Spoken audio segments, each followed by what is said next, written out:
Hello students, in the last part we have seen phase 1 of this linear programming problem, solving linear programming problem by two-phase method. So the purpose of phase 1 is to remove the artificial variables, right? As per that, this is the optimal table of phase 1. Now using this table we have to proceed for phase 2.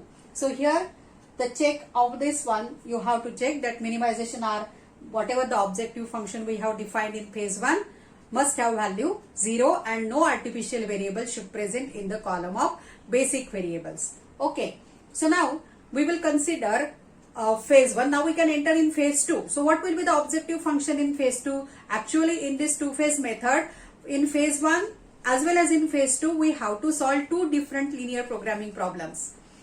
But in phase 1, we have to define the objective function and use the original constraints. And in phase 2, we have to use the original objective function and we have to take the constraints from the optimal table of phase 1. So let us see what will be linear programming problem in phase 2. So here in phase 2, we have to consider this original LPP. Original objective function. What was my original objective function? Maximization z equal to x1 plus 2x2 plus 3x3. This was my original objective function. And subject to these constraints. Now these are looking like something, how are these constraints directly equal to type constraint? But these constraints here we can write from this optimal table. You can check it here. These constraints, look at here, what is the first row? 0. That is 0x1 minus 1 upon 2x2 plus x3 minus 1 upon 2 s1 plus 0 s2 here because s2 is not present plus 1 upon 2 s3 and that equation is equal to 1, right? So these are all constraints and here you can check that x3 is the basic variable for this first constraint. Then for the second constraint s2, look at here, this s2 is the basic variable and for this third constraint x1 is the basic variable. So now we have to consider this objective function subject to with this constraint. So instead of writing this constraint again, we will consider this table separately. We will adopt this table here directly, right? No need to write down this constraint. So here only I have written it that so that you can understand that from where we are considering this constraint. So these are the constraints of this linear programming problem. So here no need to write down all these constraints. You directly consider the same table here. Don't do operations in that table because that is the optimal table of phase 1. We have to write separately here this initial table for this linear programming problem separately because here our objective function is also different. Okay, so let us write down the table separately first here for this, the same table.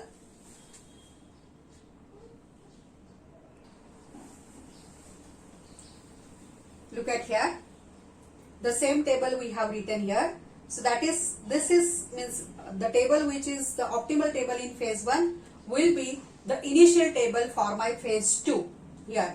Okay, now here I have not written the coefficient of Cj, means objective function coefficients here and here also. Now here objective function is x1 plus 2x2 plus 3x3 and this is our as usual objective function in which the coefficients of all are slack variable and surplus variable is equals to 0. In the phase 1 also in that objective function, though it is of sum of artificial variables, the coefficients of slack variables and surplus variable is equals to 0. Same here. So now let us write down the coefficients of these variables in the objective function. What is coefficient of x1 here? 1. Coefficient of x2? 2. Coefficient of x3? 3. Coefficient of s1 which is a surplus variable is 0. s2 which is a slack variable is 0 and s3 is a surplus variable, that is 0. Now what is coefficient of x3? As we are starting from the same table here, we have to consider the coefficients of these basic variables in the column of basic variable here. So x3, coefficient of x3 is 3. Then coefficient of s2 is 0 here and coefficient of x1 is 1. Now you can compare the tables of this last optimal table of phase 1 and this initial table of phase 1. So it differs only in the coefficient of the objective function, isn't it? It differs only in the coefficient of objective function. So here now let me check whether the solution is optimal or not. Okay. So in most of the examples, this solution is generally the optimal solution, but now let us see whether this is the optimal solution. Otherwise, we have to proceed for the next iteration. So let us find value of Zj. So Zj is 1 minus 2. So already I have done the calculation, so I'll write here directly. 3 minus 2, 0, 1.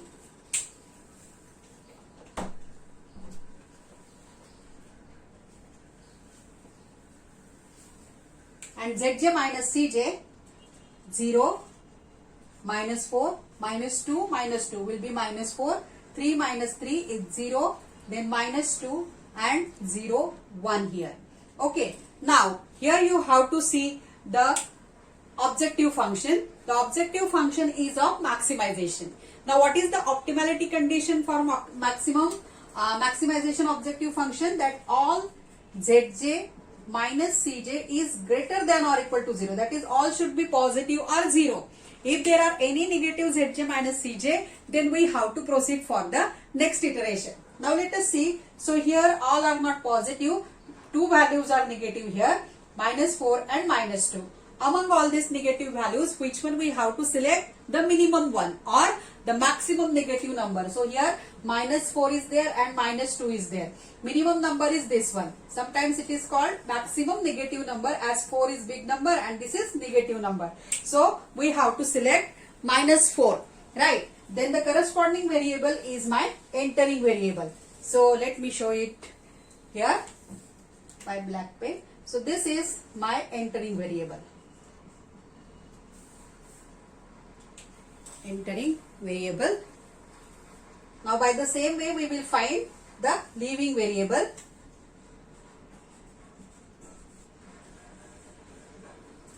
Which ratio we have to find? B upon x2. Let us find that B upon x2. So here it is 1 upon minus. So we cannot consider this ratio due to this negative coefficient. So we will write here dash. Then here 3 upon 5 by 2, that is 6 upon 5. And again here 3 upon minus coefficient is there. So we will not consider this ratio. Always remember that do not consider the ratio if coefficient of entering variable is negative or 0. So only one term is there, which is 6 upon 5. So consider this as a minimum ratio. So this corresponding variable is leaving variable. So which is our leaving variable? S2 is leaving variable and entering variable is x2. So what will be our pivot? So pivot is 5 by 2. Okay. So let us write down the row operations. Let us write down the row operations. So now we have to reduce minus 1 upon 2 to 0, this minus 1 upon 2 to 0 and 5 by 2 to 1. So R1, what is my pivot? Pivot is 5 upon 2. So row operations. R1, I have told you the trick in big M method and simplex method, that how to write down the operations. So here the element which we want to reduce it to 0 and the pivot 5 upon 2. Which row we are applying? R2. Pivot is from R2. Then R3. First you write down the operations, row operation in which we have to reduce the elements to 0, and lastly the element which we have to reduce to 1. So R3 minus, now minus 1 upon 2 we have to reduce, minus 1 upon 2 to 0. What is my pivot? 5 by 2, and which row we are applying? R2. And last operation is 2 by 5 R2. So what were the row operations? R1 plus 1 upon 5 R2. If you will do it in this way, there is no chance of any mistake in your calculations, also in your row operations, right? So let us apply these row operations and find out the next iteration here.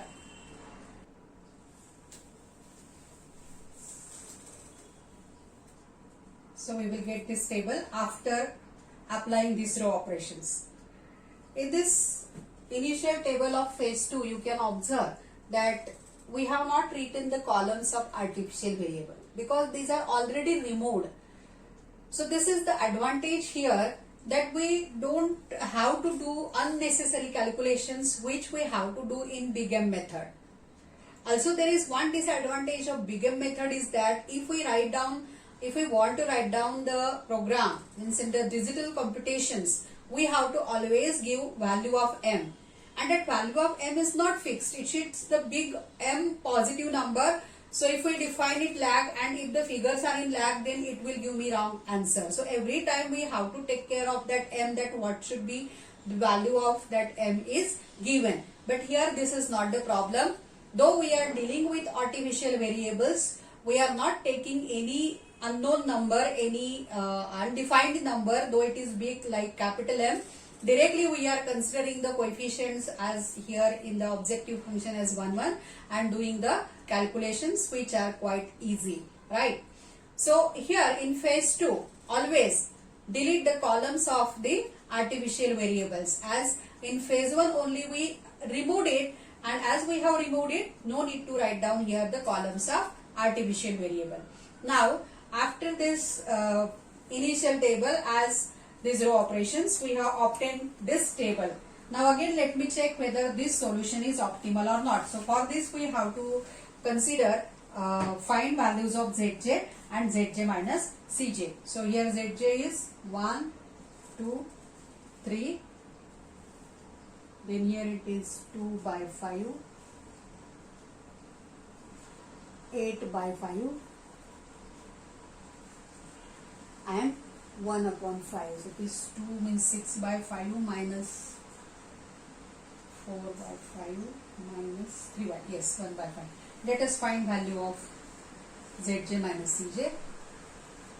2 upon 5, 8 upon 5, and 1 upon 5. Yes. So here if you observe all Zj minus Cj, then these are all positive, greater than or equal to 0. So all Zj minus Cj is greater than or equal to 0, as the objective function is of maximization. Here you may have any type of objective function, either maximization or minimization. You have to solve this LPP according to that objective function. If it is maximization, then use the conditions for maximization LPP. And if it is of minimization, then use the conditions and the properties of minimization LPP as in simplex algorithm, right? About the entering variable and acceptance of the solution. So this solution is optimal. So therefore solution is optimal. So what is the solution for this example now here? So therefore x1 is equal to, what is my solution? x1 is equal to 18 upon 5. x2 is equal to 6 upon 5. x3 is equal to 8 upon 5. And if we calculate value of z and z max equal to, if you calculate it, it is x1 plus 2 x2 plus 3 x3, then it is 18 upon 5 plus 2 into 6, that is 12 upon 5, and plus 3 into 8, that is 24 upon 5. So it is 54 upon 5. This is the optimal solution of this given LPP by two-phase method. Now here it is not necessary. Students have also one more confusion, that here suppose x3, s2 and x1 like this one. If suppose this was our optimal solution, then student asked that madam what to take value of x2. So that is not the question at all. Here if the solution is optimal here at this stage only you have to check which are the variables present in the column of basic variables. Only we can take value of that variable. Remaining variable, whatever it may be, though it is a decision variable, slack or surplus variable, which are already removed from the basis column or not entered any time, here all means values of such variables we have to take it 0. So our concentration must be only the variables which are present in the last optimal table in the column of basic variables. So only we take value of that variable. So suppose here x2 is not there, s2 is there. So what will be value of x2? x2 will be 0. So only you have to read the last optimal table and the column of basic variable, that is sometimes student may have confusion. So this is the solution of given LPP using two-phase method. Let us summarize this two-phase method. In phase 1, we removed all artificial variables using or defining the separate objective function of minimization R is equal to sum of all artificial variables. This is compulsory in phase 1 for every linear programming problem if you are using two-phase method. Then by steps of simplex algorithm and using that same conditions for minimization, we got the optimal solution. And also there are conditions that if minimum R must be, we must get is equal to 0 and no artificial variable should present in the column of in the table or in the final table in the column of basic variables. Then we can enter in phase 2. And in phase 2 we have to consider the original linear programming problem along with the constraints which we have got in the last optimal table of phase 1 here. And then use the same steps of the simplex method as per the objective function given to you, though it is of minimization or maximization. As per you use all the steps of simplex algorithm to get the final answer. So as compared to bigger method, this method is very easy. I think you can solve the example using this two-phase method. Thank you.